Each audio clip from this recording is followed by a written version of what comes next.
Voces de la Nación. De casa. Muy buenas noches, amigas y amigos que nos siguen en una transmisión más de Voces de la Nación. Bienvenidos a esta mesa con el tema Retos frente al COVID-19.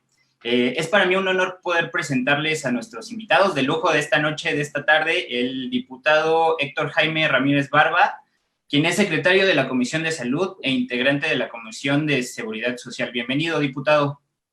Gerardo, muy buenas noches. Saludo con mucho afecto a un investigador brillante como es Roberto Ponce. Un abrazo.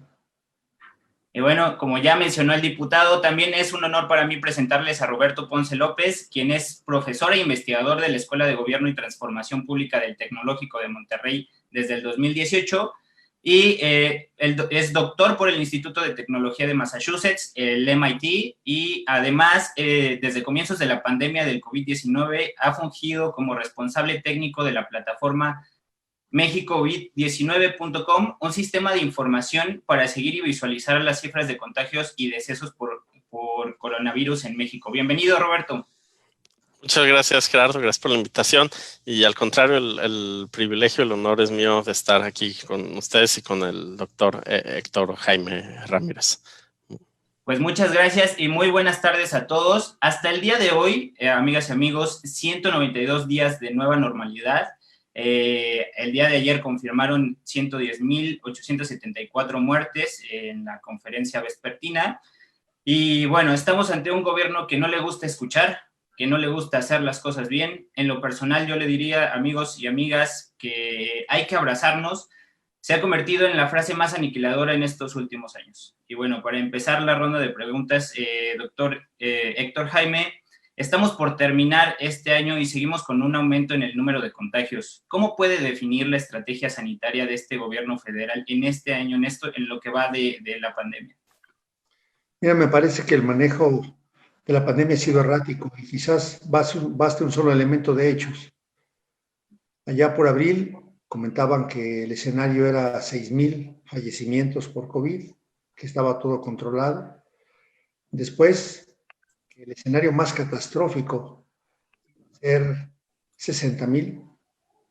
Y bueno, estamos a unos cuantos días de la Nochebuena, de la Navidad, y con la tendencia que llevamos, estaremos llegando al doble de lo catastrófico. Y si extendemos un poco la línea de tiempo y nos vamos para febrero o marzo del próximo año, estaríamos triplicando la cantidad catastrófica que ellos estaban pensando.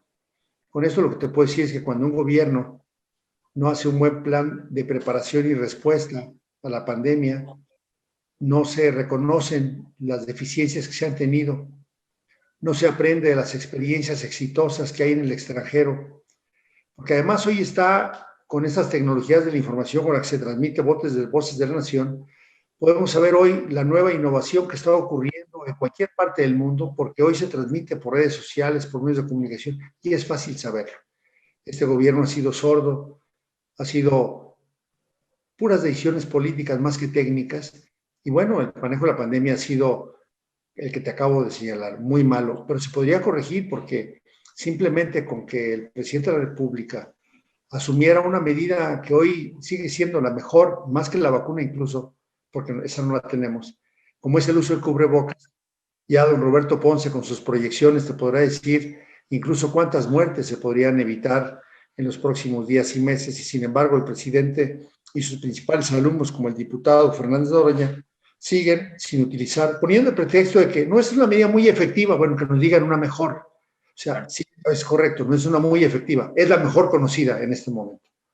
Inclusive más efectiva que las vacunas, porque hoy las que tenemos que han demostrado eficacia, que tocaremos más al final de esta plática, creo, bueno, pues son vacunas autorizadas para uso de emergencia y algunas de ellas con más o menos buena eficacia, pero hoy lo que tenemos en México, porque esas están en el mundo, no han llegado a México ni las vamos a tener en la línea, que estaremos comentando al final. Esa medida, la de usar cubrebocas, otras medidas, la de hacer pruebas, otra medida, la de seguimiento de contactos, y el confinamiento con una epidemiología de precisión, eso ha estado insuficiente y por eso yo calificaría de muy mal manejo de la pandemia. Gerardo. Claro, doctor. Pues como les comentaba, un gobierno que no le gusta hacer las cosas bien lo podemos ver desde el plan que presentaron al inicio de su gobierno, que para mí es más una declaración de principios que un plan estratégico. Y pues bueno, Roberto Ponce, uno de los principales programas que utilizó este gobierno fue el modelo Centinela. ¿Cómo definiría la eficacia de este modelo? ¿Nos ayudas con tu micrófono, por favor? Sí, ya, perdón. Sí, Gerardo, de acuerdo. Este punto, igual ya sé que el tema de las vacunas lo vamos a tocar al final, pero vale la pena también hacer una conexión. El modelo Centinela, de alguna forma, pues fue un modelo creado en sus orígenes cuando la epidemia de H1N1 en el sexenio de Felipe Calderón. Entonces, ahí es cuando se comenzó a implementar este sistema de vigilancia epidemiológica, y el actual gobierno decidió que la mejor estrategia para detectar oportunamente y reducir los efectos de la pandemia, pues era a través de este modelo Centinela, ¿no?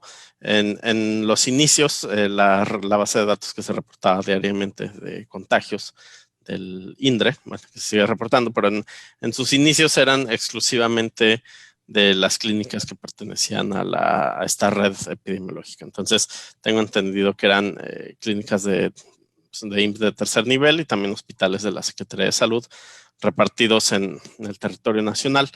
En un inicio nos hacían pruebas a todas las personas que acudían con síntomas. Bueno, recordemos que en un inicio de la pandemia tenías que demostrar que habías viajado al extranjero, ¿no? Para que te pudieran hacer la prueba. Posteriormente, si acudías con toda la sintomatología y demás a una de estas unidades epidemiológicas, no te hacían la prueba a ti en todos los casos, sino que había una especie de muestreo aleatorio salto de que uno de cada tantos se hacía la prueba, ¿no? Para con eso llevar una contabilización y un factor de expansión. De forma similar, posteriormente fueron incorporando en esta red otras clínicas, y de igual forma se hacía como una especie de muestreo, pues, no estadístico, pero sí con un salto. Es decir, no se hacía la prueba a todas las personas que tenían el síntoma, sino que se seleccionaba una de tantas y se le hacía la prueba, ¿no? Entonces esto nos habla pues, que el número de pruebas era limitado. Y a partir de ahí fue que empezó toda esta discusión. Esto ya tiene varios meses, parece que fue hace una eternidad, pero fue hace como 5 meses, cuando se empezó a discutir, bueno, ¿y cuál es el factor de expansión? O sea, si se está haciendo este muestreo, esta especie de muestreo y de pruebas a partir de la red epidemiológica, si eso le permitía a la autoridad saber en realidad cuántos casos había en total. Y fue que si el factor era de 7, de 8, de 9, de cuánto, hubo mucha especulación. Realmente nunca hubo una apertura total por parte de la autoridad para conocer bien a bien cuál era la metodología detrás de este modelo Centinela, para de manera, digamos, transparente, o universidades, organismos civiles, quien fuera, pudiera calcular cuánto era el peso real de la pandemia, ¿no? Entonces, digamos, a lo que voy es la lógica de haber implementado un modelo Centinela, pues era que con un poquito número de pruebas podías tener esta magnitud de cuánto eran los casos reales, pero realmente nunca se transparentó eso. Y lo que sí creo que se terminó convirtiendo en una camisa de fuerza es que al apostarle por este modelo Centinela, se eligió una dinámica, una trayectoria de un número muy limitado de pruebas, en lugar de haber hecho un esfuerzo de pruebas masivas, ¿no? Y con estas pruebas masivas, pues la ventaja que podríamos haber tenido es hacer una detección oportuna de contagios y cortar la transmisión, ¿no? Sobre todo en pacientes asintomáticos. Entonces, digamos, haber tenido un menor manejo, más oportuno, controlar los casos, detectar brotes de manera rápida y efectiva para cortar las líneas de transmisión, ¿no? Entonces, yo creo desde mi perspectiva el modelo Centinela pues fue una mala estrategia. No sé, o sea, realmente desconozco si se optó por eso por una cuestión de el diputado seguramente está mejor informado que yo en esos aspectos, pero si eso se decidió por una cuestión de recursos, porque no había dinero o forma de conseguir pues, un número masivo de pruebas o una forma de manufacturar estas pruebas en México. No sé, no lo sé cuál fue la razón, pero los resultados pues, están ahí, ¿no? Lo que mencionaba el doctor, pues una pandemia un tanto desbordada, hemos superado las proyecciones más malas que se hicieron. Posiblemente superemos por el doble, como él mencionaba, la proyección más drástica que se había hecho, ¿no? Y esto se relaciona con vacunas, pero eso es que lo dejamos para más adelante. Muy bien. Fíjate, Gerardo, Doctor. si me permites, Claro. el tema de tu pregunta. Adelante, adelante. Pensábamos que la epidemia iba a ser una contienda pareja y que por el escaso número de casos y contactos, la vigilancia orwelliana se encargaría de informar a los ciudadanos cómo controlarían la nueva enfermedad. Y el problema, como bien dijo ahorita Roberto, empezó cuando dejaron de reportar los contactos, pues no había registro de ellos. Y entonces empezó el show para robar toda la atención con cuántas pruebas hacían, si tenían síntomas, si eran casos confirmados, si se estaban muriendo. Y bueno, poco a poco esta falta de datos, el agua llegó a los aparejos y los rebasó, desbordó su narrativa de que podían tener control. Y entonces empezaron a poner gráficas en la tarde y en la mañana, donde aparecen las cifras ocupadas de camas, gráficas de colores, curvas con picos, predicciones, al igual que la de los muertos, todas desatinadas, ahora fases semaforizadas, que buscaban en teoría organizar una epidemia que hasta la fecha ni se ha domado ni se va a dejar domar fácilmente, y menos en esta época, como tú bien señalabas al principio, es una época de abrazos, la época navideña. Es fácil hablar a toro pasado y decir que es muy fácil verlo. La verdad es que lo importante es cambiar de rumbo y no se ha hecho. Esta estrechez de la narrativa, como también mencionaba Roberto, se da porque es una enfermedad contagiosa y no solamente la padecen las autoridades, sino han sido contagiados otros medios de comunicación que todo el mundo suma, entre ellos la Nación, cuántos muertos van, si es aditivo o no. Pero en realidad hay otros problemas más serios que también dijo Roberto. A ver, ¿cuándo eres un sospechoso? Te aplicaban la prueba, dependiendo de la gravedad, te hospitalizaban o no, te ibas a tu casa y pasabas parte de la estadística. Pero en muchos lugares, pues las pruebas se reportaron muchos días después. De forma tal que los datos y la metodología utilizada, que solamente valoraba el 3% de las unidades médicas del país, obviamente iba a ser una táctica fracasada. Entonces, varios errores claves, uno de ellos sin duda ha sido el tema de la metodología utilizada, la Centinela, y otro error que luego comentaremos es el tema de la conversión de hospitales. Hasta aquí mi comentario. Claro, no, muchas gracias. Creo que sí, uno de los principales errores, como bien mencionan, pues la estrategia que tomaron, la estrategia metodológica que tomó el gobierno, además de los tiempos, ¿no? Los tiempos que dejaron pasar para iniciar las labores de sana distancia y todo esto, y el mensaje que bien lo platicábamos hace unos meses, que el gobierno daba a la ciudadanía de no usar cubrebocas, de seguir haciendo lo que se venía haciendo. Entonces, ese mensaje de inseguridad, de contradictorio de un gobierno, pues también coadyuva a la mala estrategia de todo esto. Entonces, doctor Héctor Jaime, aunado a todo esto, convocaron también de manera tardía al Consejo de Salubridad General. ¿Qué consecuencias se tuvo con todos estos errores? Lo molesto con su micrófono, por favor.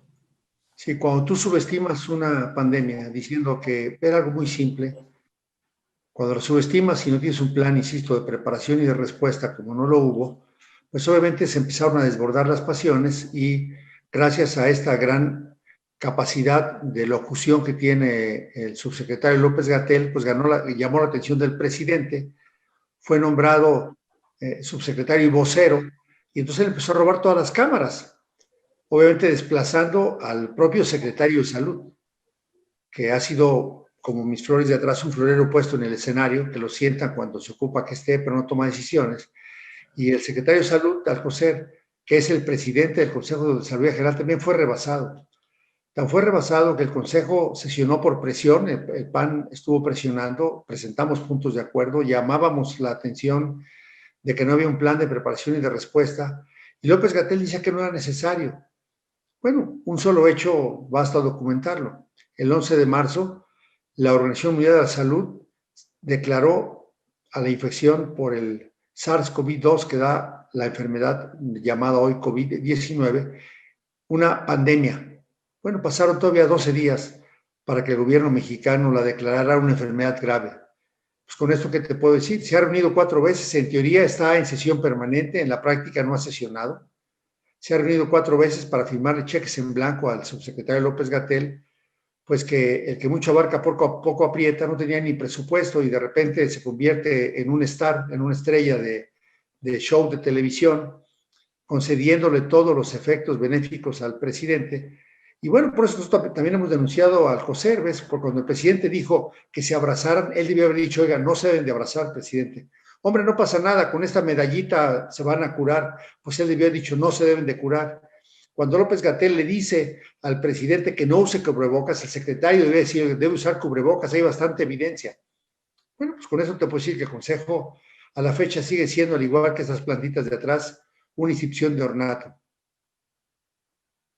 Claro, muchísimas gracias, doctor. Como podemos darnos cuenta, el sistema del semáforo lo podemos ver en diferentes países, ¿no? Lo han implementado de manera diferente. En México, para estimar la reapertura de las actividades en varias entidades del país se ha utilizado. ¿De qué manera son las medidas que se han tomado con base en esta estrategia, doctor Roberto? Sí, Gerardo. El semáforo en México es un instrumento muy particular. Se construye con base en 4 indicadores. El primero es el porcentaje de camas ocupadas de los hospitales. Esto es cómo miden este porcentaje de camas a partir de lo que se denomina la red IRAC, que es la red de infección respiratoria aguda grave. Me parece que hay alrededor de entre 600 y 700 hospitales notificantes. Y reportan de acuerdo a qué porcentaje de sus camas generales, sus camas de cuidados intensivos se encuentran ocupadas. El tema con este indicador es que nunca ha estado público para consulta de manera permanente y accesible para la ciudadanía. Por ejemplo, nosotros en el sitio que desarrollamos de cifras de COVID del tecnológico, pues tratamos de darle seguimiento a este indicador y no están, ¿no? Dependes. A veces está, a veces no está, a veces lo comparten en las presentaciones de los secretarios, otras no. Entonces, creo que aquí pues, ha habido un tema de transparencia, ¿no? Si es uno de los indicadores que alimentan el semáforo, debería de estar más público y accesible. En segundo lugar es la positividad en el CISVER, este sistema de vigilancia epidemiológica. El grado de positividad se mide en las últimas 3 semanas. Esto quiere decir el porcentaje de casos positivos respecto al número de pruebas. Recordemos que en México la tasa de positividad es mucho más alta comparado con otros países y esto nos habla de las pocas pruebas que se hacen o las pruebas se hacen sobre todo a pues, casos graves o que ya tienen síntomas muy evidentes, ¿no? El tercer indicador es la tendencia de hospitalización en los últimos 10 días en los registros de la red IRAG. Y finalmente el cuarto indicador es la tendencia, si lleva una tendencia de trayectoria ascendente o descendente, los casos sospechosos y positivos que están registrados no en la base total que publica la Secretaría de Salud diariamente, sino aquellos, este subgrupo que están que pertenecen a los hospitales CISVER que mencionábamos al inicio, que es lo que alimenta esta red, este sistema Centinela. Entonces, lo que vemos aquí en el semáforo es que de los 4 indicadores, tienes 2 indicadores que son hospitales, ¿no? Camas de hospital. Otro es el tercero, bueno, es la positividad y el cuarto es la tendencia de casos sospechosos. La tendencia de casos, el indicador pues, es el número de nuevos casos que se van agregando por día. Pero, por ejemplo, no tienes, ¿qué otros indicadores podremos tener que no vemos? Defunciones, ¿no? Decesos, no hay decesos, no hay... bueno, simplemente el número de casos positivos por día no podría ser un buen indicador. Entonces, lo que vamos es, tiene tanto peso, la mitad del semáforo está determinado por las camas de hospital. Entonces, imagínate un caso extremo en el que puedes llegar que pues se te está muriendo un montón de gente y tus camas de hospital están vacías y entonces pues ya estás en semáforo amarillo, ¿no? Yo creo que en estos momentos de la pandemia, pues no necesariamente es el mejor indicador, o al menos no es el mejor indicador para todos los estados, ¿no? Creo que es un error que tenga tanto peso el número de camas de hospital. ¿Por qué? Porque pues sabemos cómo es la atención hospitalaria en México. O sea, muchas personas, en primer lugar, muchas personas que no tienen acceso al sistema de salud, ni público ni privado, ¿no? Entonces ellos pues ya automáticamente los excluyes. Y otros que pues no necesariamente en el hospital o se quedan en sus casas o demás, ¿no? Eso pues no tienes forma de estarlo contabilizando. Entonces a mí me parece que debe haber otros elementos en ese semáforo, además de los que hay. Muy bien, doctor Héctor Jaime, si nos puede ayudar con su opinión acerca del semáforo y además de las medidas del eterno debate del cubrebocas. ¿Sirve o no sirve el cubrebocas? ¿Qué otras medidas serían las necesarias que debemos seguir utilizando? Y si existe alguna que podemos aumentar a estas medidas que ya conocemos. Sí, mira, yo primero firmo lo que acaba de decir Roberto. Yo he sostenido que es un semáforo de brocha gorda, porque el semáforo es un método didáctico, muy aprendido por los mexicanos. Cuando tú vas manejando, que es donde se empezó a utilizar el semáforo, hoy se utiliza muchos tipos de semáforos, pero este semáforo es un método didáctico que no sirve para tomar decisiones. Tú señalaste en un principio que era para la reactivación económica, pero la pregunta es, si no conoces cuántos casos hay y no alcanzas a ver la magnitud de la pandemia, mira, ellos dicen que hay un poco más de 1 millón de casos confirmados por pruebas. Pero hay muchos casos confirmados que no los han reportado porque no cumplían los criterios que ellos decían. Hoy por la tarde gestioné una pacientita de 39 años que pesa 120 kilos, mide unos 60. Nos podemos dar cuenta que tiene un sobrepeso. Tiene diabetes mellitus. Empezó con COVID positivo diagnosticado por prueba PCR el viernes pasado. Viernes, sábado, domingo, lunes. Es la segunda vez que hoy va a una institución para que la atiendan y trae 39 grados de temperatura, trae la oximetría que le varía entre 77 y 94, se siente mal, estaba cansada. Bueno, hoy volvieron en la tarde y ya volvieron a regresar a su casa. O sea, un caso que es con toda la comorbilidad y le dijeron que si empezaba a presentar insuficiencia respiratoria se presentara entonces a urgencias. Bueno, obvio decirte que este caso, que es positivo por índice, no han hecho el estudio de contactos con sus familiares ni con los amigos con los que ella estuvo. De hecho, el superior de ella también tiene COVID, porque no se hace rastreos de contactos. ¿De qué sirve que estés en verde o en amarillo o naranja, o como pasa en el Distrito Federal? Porque a las variantes que decía Roberto, agrégale que pues es amarillo, muy amarillo, naranja, casi muy naranja, tirándole a rojo. Imagínate, tú vas manejando y no alcanzas a ver con el método didáctico si te paras, si tienes precaución o tienes que pararte. Bueno, este semáforo, que es un semáforo, insisto, de brocha gorda, que no tiene la fineza que debiera de tener para tomar decisiones. Porque ¿cuál es la decisión? Es la reactivación económica, es el regreso a clases, es el regreso a las técnicas esenciales. Pues es un semáforo que no tiene ninguna traducción, porque tú vas a Veracruz, que está teóricamente en verde, y la tasa de infecciones, si hiciéramos hoy un estudio formal, te vas a dar cuenta que es altísima. Casi 33 millones de mexicanos hemos ya tocado al coronavirus sin que con los datos oficiales o simplemente con la mortalidad, que es más del doble de la que ellos están registrando. Entonces, el semáforo es de brocha gorda y por supuesto que no hay ninguna duda que el cubrebocas es el método mejor conocido hasta hoy para poder romper la cadena de contagios y que no te contagies. De eso no hay ninguna vuelta, no hay ninguna duda, no hay ningún método mejor. Muchas gracias, doctor. Y entrando a temas ya de noticias mucho más actuales, el Plan Nacional de Vacunación. El gobierno acaba de presentar el Plan Nacional de Vacunación contra COVID.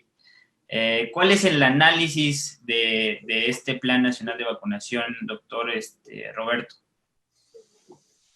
Yo creo que faltan muchos detalles, deja mucho que desear, es un reto enorme. Por un lado, El plan, bueno, a mí me llama la atención que no considera la participación de las entidades federativas, ¿no? Es un plan completamente centralizado, le están pasando la carga, pues, sobre todo a Fuerzas Armadas, Secretaría de Salud. Creo que es un plan en sentido optimista en cuanto a las metas que plantea, optimista debido al reto logístico que va a implicar estas vacunas. Otro tema que me llama la atención y que me hace dudar del plan es lo que mencionabas del método Centinela. O sea, le apostamos por este método Centinela, no se hicieron pruebas masivas. En estos 8 meses no se desarrolló esa capacidad logística para, pues, hacer un gran número de pruebas y hacerlo de forma rápida y eficiente, ¿no? Una prueba en el IMSS, el resultado te tarda en promedio 7 días. Entonces, un montón de tiempo. Eso te habla de la pobre capacidad logística que tenemos. Entonces, ahora de repente viene un reto enorme que es aplicar las vacunas. Es como si tuviste 8 meses para entrenarte para un maratón y empiezas corriendo poco a poco, estás entrenando, pues no hiciste nada de eso y de repente te pones a correr un maratón de 40 kilómetros, ¿no? Y le pasas la responsabilidad al ejército. Es un reto logístico. Pues en primer lugar, llevarla a todos lados y por otro lado, los cuidados que necesita la vacuna. México apostó en parte al mecanismo COVAX. La vacuna de AstraZeneca parece que tendrá menos cuidados y no estoy seguro, el doctor sabe mejor que yo, pero me parece que vamos a comprar como 40 millones de dosis de esa vacuna, va a ser el grueso, pero mientras, en lo que llegue esa vacuna, pues estamos apostando por estas otras vacunas que tienen un reto logístico de refrigeración, del número de movimientos que puedes hacer. Por ejemplo, estaba leyendo que la de Pfizer, en promedio le puedes hacer 4 movimientos y una vez que desempacas la vacuna, pues la tienes que repartir de forma masiva, ¿no?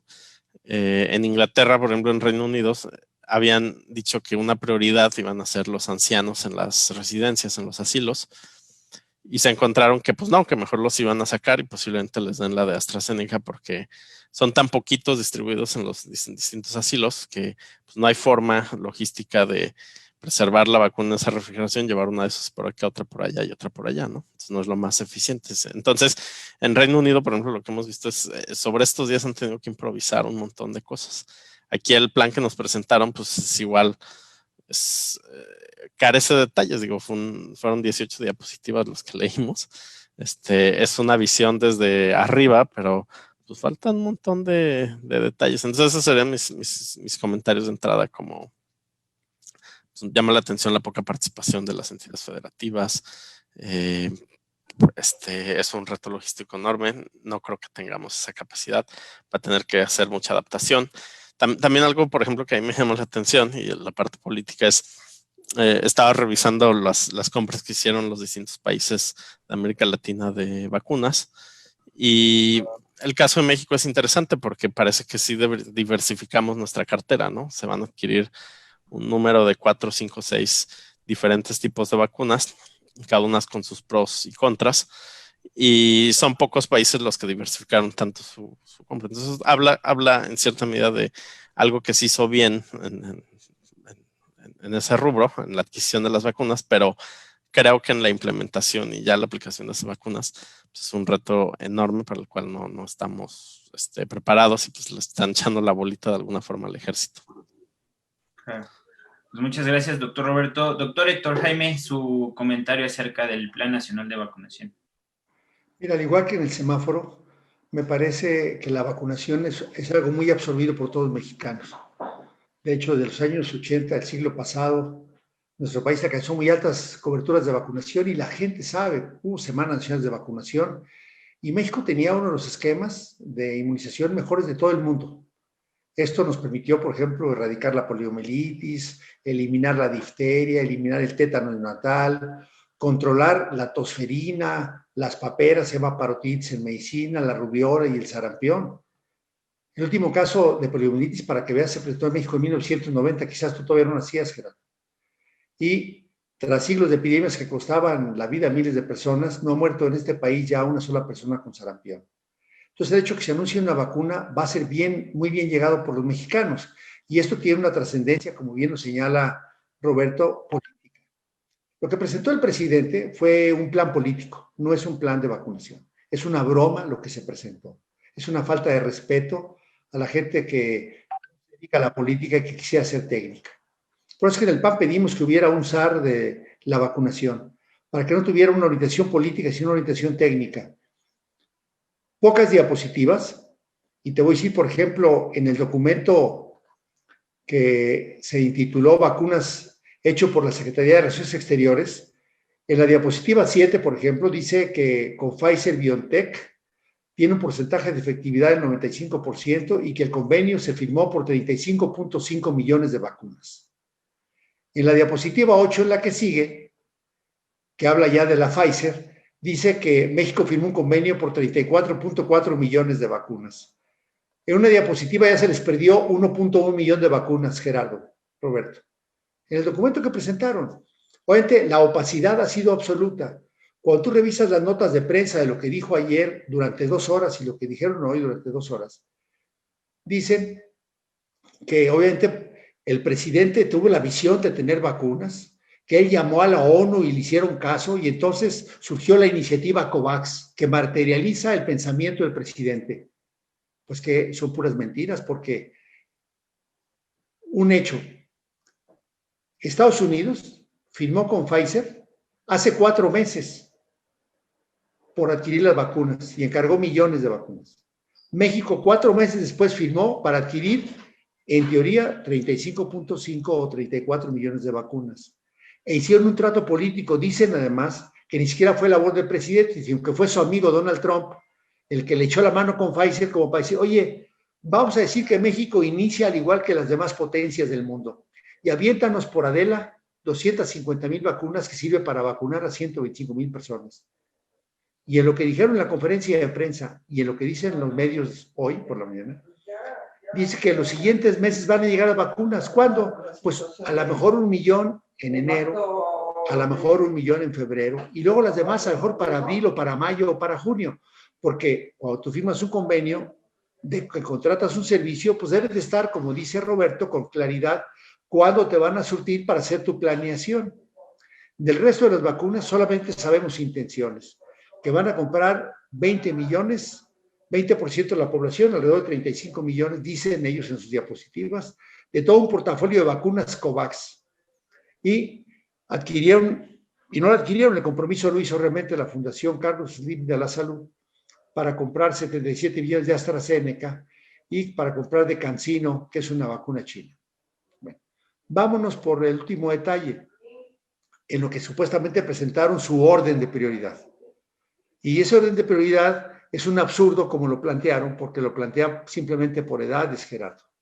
Entonces, fíjate, simplemente, si ahorita tomara los datos que dicen ellos, de las primeras 125,000 personas vacunadas que se van a vacunar entre diciembre y todo enero, va a ser para médicos. Bueno, solamente médicos y enfermeras en el sistema de salud son 705,000 personas. Se ocupan 1.410.000 dosis, de las cuales nomás tenemos 250,000. Y entonces meten otra palabrita, no, de primera línea. Bueno, de primera línea solamente en los públicos o también en los privados y los de asistencia social. Y luego de primera línea, solamente en la Ciudad de México y en Coahuila. Los que ya tenemos, 125,000. Y los otros 700,000 trabajadores de la salud, pues van a ser como para la siguiente etapa, porque no saben si va a llegar la vacuna, si van a tener la disponibilidad, como dice Roberto, de poder abrir los slots de 975 caracteres, 5 por cada vial, con toda la tecnología que hay que tener para vacunar, los enfermeros, los médicos. Y además en esta primera ronda que está tocando, dice que van a ser en los campos militares. Entonces imagínate tú en la Ciudad de México sacando a los médicos de nutrición, de cardiología, todos los hospitales reconvertidos, los subes a camiones que dejen de atender pacientes y van a ir a vacunarse al campo militar y luego regresan a las unidades médicas. México tiene mucha experiencia en vacunación, podríamos hacerlo sin eso. Pero otra vez, a lo mejor hasta adquieren su credencial de elector para manejar la política. Y primero los que votan, ¿no? Los adultos. Bueno, pensando que lleguen las vacunas, todas los 34 millones o 35.5 o los que ellos digan que van a llegar de Pfizer y que empiecen a vacunar a ellos. De 80 años y más, hay 2.666.000 mexicanos, se van a ocupar 4 millones. Ya nomás quedarían 28 millones de vacunas. De 70 a 79 años, hay 4.300.000 mexicanos, 1.600.000 vacunas. Ya nomás quedan 19. Y de 60 a 69 años, hay 8.362.000 mexicanos distribuidos, lo que dijo Roberto, en 2.457 municipios. Y con eso ya se acabaron las vacunas de Pfizer. ¿Cuándo van a llegar las demás? Para que entre la quinta etapa. De 50 a 79 años, ahí hay 12.881.000 mexicanos. Se ocupan 26 millones de vacunas. Y para la que sigue, de 40 a 49 años, se ocupan 32 millones de vacunas. De 19 a 39 años se ocupan 85 millones de vacunas. Entonces es probable que para cuando vayan a llegar, pues no haya tantas esperanzas hoy en los mexicanos para que digan, ya llegó la vacuna. No, tu línea va a ser muy larga. Si tú no eres médico y tienes 19 años, pues no te va a tocar ni en el 2021 la vacuna, aunque ellos tengan, en teoría, ya las fechas puestas, pero si tampoco saben qué vacuna van a llegar, ni sabe cuándo se la van a enviar, mucho menos cómo la van a distribuir. Mi conclusión con este pequeño ensayo de población y número de dosis de vacuna a tener es que, pensando que Pfizer sí cumpla, aunque no sepamos su calendario, pues depende cuántos van a llegar y en dónde y cómo van a ser vacunados. Y obviamente el ejército no tiene la capacidad suficiente para vacunar a todos los mexicanos. Se va a ocupar, digo, parecería hasta, como dice Roberto, soberbio, arrogante, el no pensar que el Sistema Nacional de Vacunación podría hacerlo y que tiene la experiencia para hacerlo, para ir como pasaba. Obviamente hay vacunas más fáciles de tener. La más fácil va a ser la de AstraZeneca, que aparte cuesta $3 o $4, mientras que la de Pfizer estará costando alrededor de $30. Ni siquiera sabemos a cómo la compraron, ¿no? Pero es casi 10 veces más cara. Con el análisis de costo-beneficio, la pregunta sería, oiga, ¿y por qué a los niños no los vas a vacunar?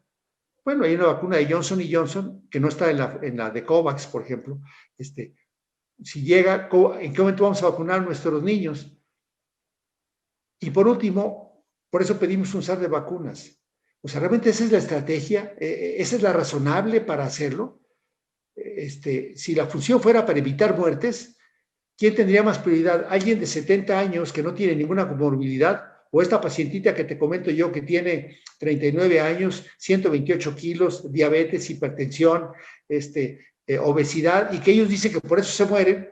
Y pues ellos hasta que le toca, ella de 39 años, le va a tocar en la séptima ronda, es decir, cuando se ocupen 85 millones de vacunas y ya estén comprometidas, pues no sé cuántas más, pues la probabilidad de que se muera es muy alta. En esa lógica también, si es aportar para la economía y que México salga por delante de la economía y se determinaron trabajos esenciales, ¿por qué no vacunar también con una lógica de trabajos esenciales, los que ya conocemos, los que se permitieron? El trabajo del ejército es un trabajo esencial. Con lo que acaba de pasar con inundaciones, con otros temas, pues van a tener que atender los temas y deberán estar vacunados. Los trabajos esenciales de las gentes que están despachando y con mucho contacto con la gente con alto riesgo de contagiarse, ¿por qué no vacunarlos también a ellos? ¿Por qué esa lógica tan fácil de decir, vámonos por los que tienen votos primero y los que no dan votos, pues ahí para cuando alcance? Claro, una lamentable opacidad, una lamentable falta de estrategia del gobierno federal, de empatía con la sociedad.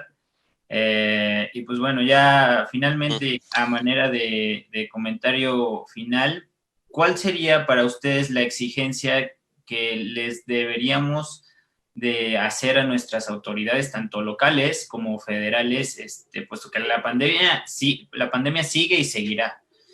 Según estimaciones, terminará en el 21, en el 22. ¿Qué exigencias dirían ustedes que se tendrían que hacer a las autoridades? Roberto. Ya, antes de pasar eso, me quedo con un comentario de la intervención anterior. Adelante. Yo creo que va a ser un caos. Definitivamente no se van a cumplir las metas, así como lo ponía Héctor, por edad y demás, pues suena muy bonito, pero va a ser irrealizable así.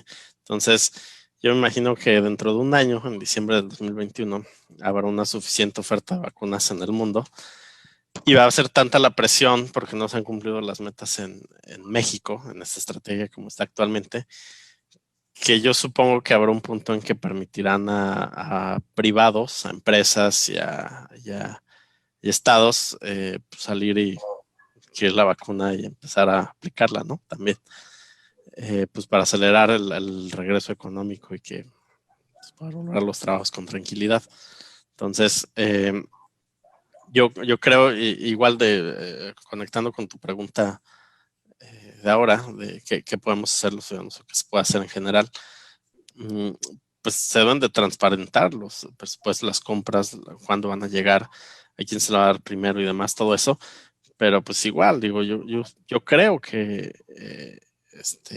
en algún punto sí deberían de permitir la participación también de privados, de empresas y de entidades federativas, de los gobiernos de las entidades federativas, permitir que jueguen un papel más activo. Digo, ahora yo entiendo, pues es un número limitado de vacunas en el mundo y se asignan los lotes por gobiernos y los gobiernos, pues está esta iniciativa, digo, en términos sociales, pues es muy buena de que a todo el mundo llegue la vacuna y que sea gratuita, pero pues habrá un punto en que la oferta de vacunas se incrementará y deberá haber más disponibles.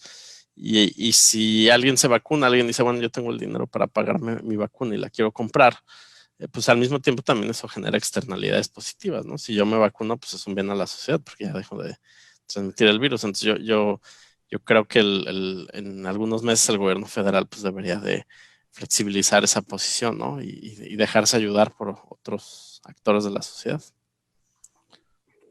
Muchas gracias, Roberto. Doctor Héctor Jaime, ya para terminar su comentario acerca de las exigencias que le tenemos que hacer a nuestras autoridades federales, tanto federales como locales. No voy a negar a contestarte esa pregunta, porque yo quisiera ubicarle en el terreno de cuál es la exigencia que me tengo que hacer yo, mi familia y mi comunidad. Primero, estás muy optimista que termine la pandemia en el 21. Vamos a ir al 22 o al 23, porque además es una nueva enfermedad, sabemos pocas cosas de ella. Es decir, si vacunamos en el 21, vamos a pensar así en el mundo mágico, vamos a vacunar a todos los mexicanos en el 21. ¿Eso nos protegerá para el 22? Porque el virus seguirá circulando. Yo creo que no, vamos a tener que volver a vacunarnos. Así como ya hoy convivimos con la influenza, el futuro va a ser una vacuna que tendrá que ser barata, una vacuna que pueda distribuirse en cajitas de hielo seco, y ahí la expectativa no es la de Pfizer, ¿eh? Aunque sea muy eficaz, es muy cara para seguirla pagando comparada contra si funciona la de AstraZeneca y está... AstraZeneca acaba de presentar ayer el primer reporte completo en la revista de Lancet de los primeros 11,000 casos reportados. Tiene una eficacia casi de 95%, para dos factores. Uno es cómo prevenirla en pacientes sintomáticos y es la única que ha reportado una eficacia casi del 60% en pacientes asintomáticos. La Moderna, que es una vacuna RNA, y la de Pfizer, que es RNA, no reportaron en los casos que han presentado la capacidad de esta vacuna para poder cortar la transmisión, que es en el tema de asintomáticos. Yo creo que ahí tenemos una tarea importante para el futuro. Yo sí creo que los análisis de evaluación económica, que tú pones el precio de la estrategia, la vacuna, con todo lo que significa el traslado, el manejo de la red de frío, hasta dónde puede llegar, que puedes ir a zonas rurales, que tenga una eficacia relevante, y luego el beneficio de erradicar, disminuir muertes, provocar, pues si esta vacuna se va a estar requiriendo año con año, quizás estaremos tendiendo luego a olvidarnos. Ahorita la de Pfizer es la que está y hay que usarla, pero estaremos yendo por una vacuna que sea más fácil de manejar, que no ocupe una red de frío complicada, y yo creo que mi pronóstico sigue siendo, como lo dije en este programa hace como 6 meses, que la de AstraZeneca es la que yo creo que va a estar prendiendo para el futuro, o alguna de las otras.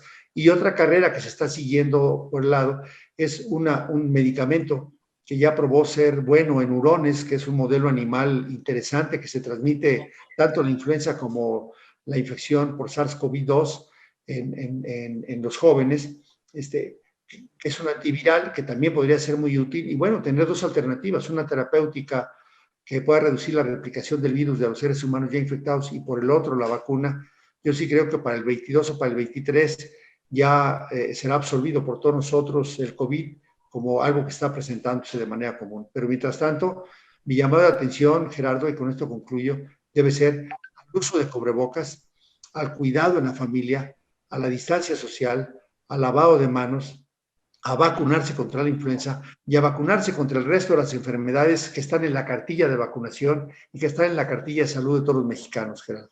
Y dejemos que el gobierno siga, en el caso de la cuarta T, siga haciendo sus mentiras y dando puras ofertas políticas que obviamente la población, como dice Roberto, se va a dar cuenta que no es cierto.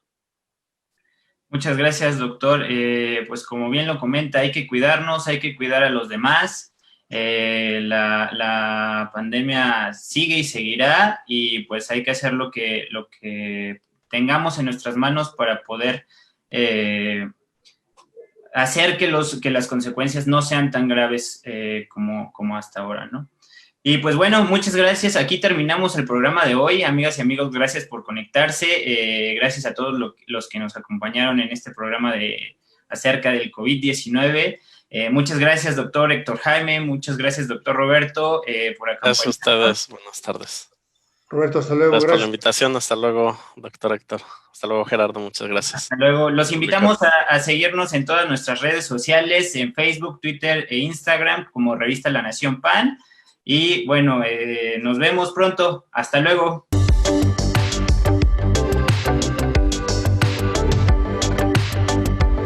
Voces de la Nación. De casa.